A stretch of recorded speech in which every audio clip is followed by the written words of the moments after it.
We're live. So we're going back to, 1973, to an artist that's only appeared on my channel once.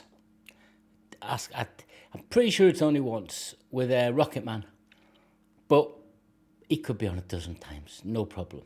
And it's a great song, everyone knows it. But because I remember when it came out in 73, I was 8.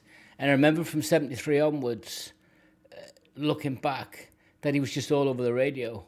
And this album had Saturday Night's Alright for a Fight, Candle in the Wind, what else? I'll get through it as we go on, guys. But yeah, I've got the lyrics. We've got the song. It's from Elton John's official channel. I'll put the link in so you can all have a good listen if you've not had a good listen for a while. And yeah, let's get into it.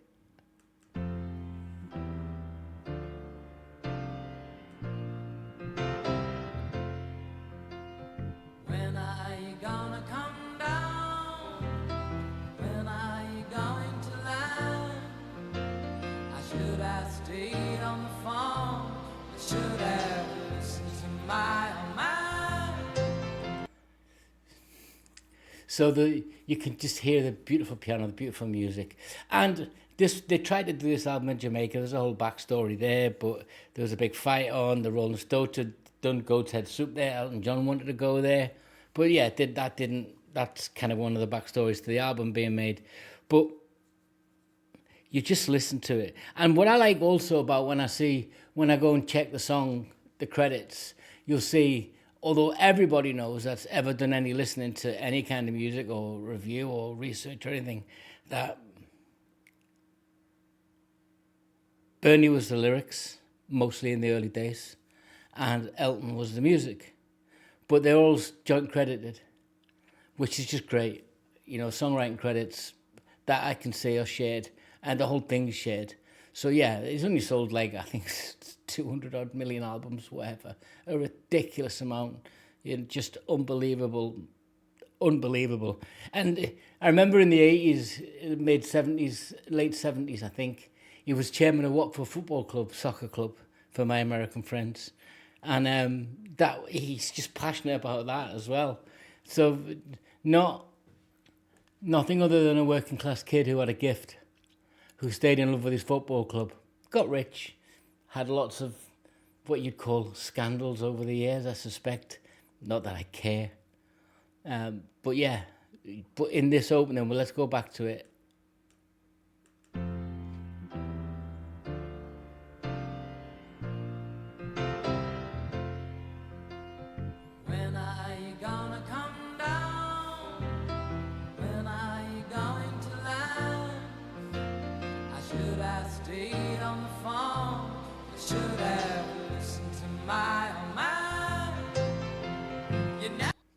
When are you going to come down?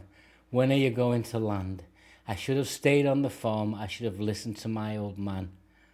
That's Bernie's writing, stepping back from glamour and fame. And the farm and the old man, they represent stability, roots and authenticity. So it is really to say, get back to a place where you're grounded. Escape the fame. When am I going to do that? Yeah. And it's like kind of saying, and I've talked about this before, you might be a superstar footballer to the rest of the world, but if that starts to confuse you, you get that role identity confusion, you're in trouble because you're not a superstar footballer. You may be to the outside world, that may be part of who you are, but you still have your own internal identity. And if you fall into that trap, I suspect it makes common sense, doesn't it? Yeah.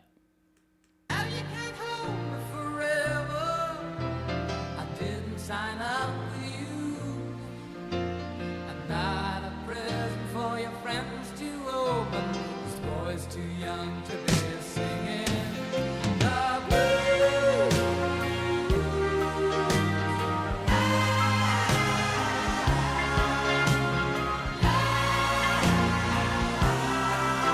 So goodbye, yellow brick road. We all know where the yellow brick road is.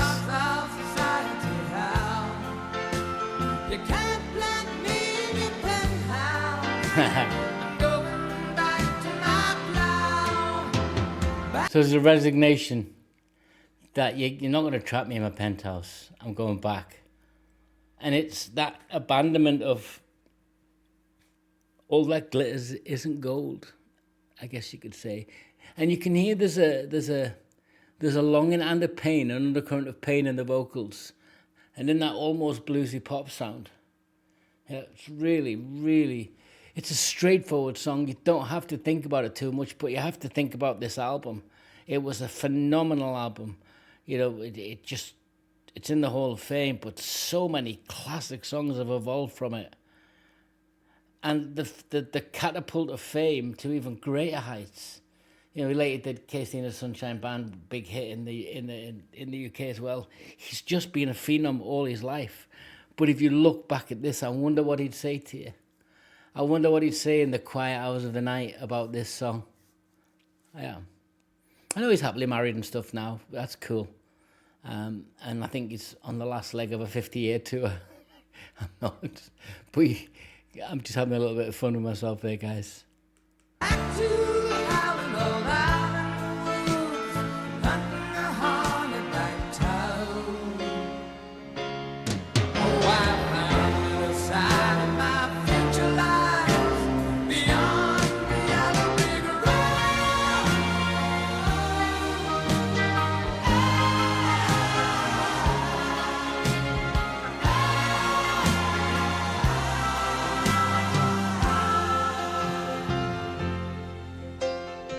What do you think you'll do then? I bet they shoot down the plane. It'll take you a couple of arguing tonics to set you on your feet again. Maybe you'll get. I mean, look at that. What do you think you'll do then? So this journey that I bet they'll shoot down the plane. It'll take you a couple of vodka and tonics to set you on your feet again. Because it's just the disposability of fame. Once that industry, whatever that industry is done with you, if you have no more value, if you even intimate that you're moving away to go back to find another identity far from the one they've created in that consumer commercial sort of, and we say rock god status, but it really is down to how many units they can sell, the commodification of an individual. Yeah, and this is the prediction. That verse, what do you think they'll do then? I bet they'll shoot down the plane. It'll take you a couple of vodka and tonics to set you on your feet again. Because fame only loves you when you're useful. And then it discards you, in essence. Every place, man, there's plenty like me to be found. Mongrels who ain't got a penny, sniffing for tidbits like you. That's a Taupin here is really, really laying into the commercial machine, replacing as soon as artists as they resist. I said a minute ago what it'll do when you have that, when it senses that you're not going to keep producing the goods for them. You know, maybe you'll get a replacement. There's plenty like me to be found. Mongrels, in English parlance, that's a mixed breed dog who ain't got a penny, sniffing for tidbits like you on the ground. So there's plenty to, this what they're saying is they hope there's plenty to replace you, and if not, they'll create it anyway. And it's the shadow of fame, really. And I think you're saying that the industry treats artists as inferior, so that it can make them, not inferior. Maybe it fosters inferiority, so the artists will feel like they're interchangeable, that they can just be moved aside.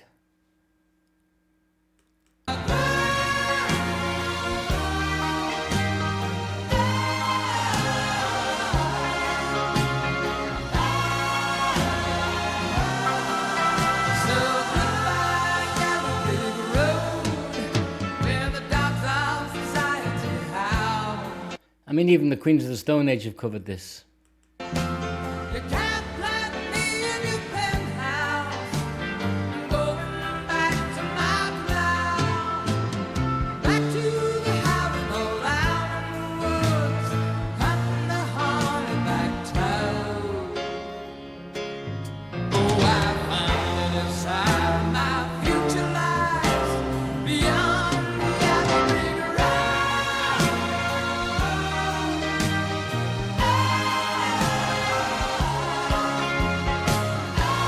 So, guys, is this song to you about fame, or is it about the system that tries to own the artist by keeping them famous?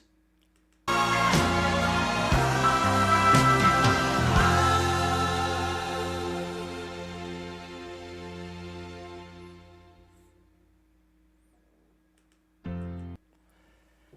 like that song, and I like it because of its musicality. I like it because he's. There's so many artists where I think, good Lord, they should be on the channel 50 times. But this is just me remembering Saturday this afternoon. I go, oh yeah, Elton John. Oh yeah, yeah. I hope you guys enjoyed it. I hope you enjoyed my thoughts. I hope you want to subscribe and join in and tell me what your favorite Elton John song is, because now there's only 2 on the channel. So there's room for more, guys. Let's grow. Let's keep going. Yep.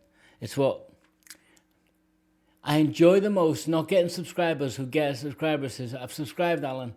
And I heard you say, but I think if you like this, you want to go and look at that, or look at this album, the 5th track. That's what I like. It's not so much getting subscribers to boost my ego. It's because a lot of you guys, you'll tell me, these are your thoughts, and this is where you want to go next. Don't get me wrong, I like when somebody says I really enjoyed it, and thank you very much, that's cool. But also, I get a lot of input. So come on, guys, join in. Till next time, take care.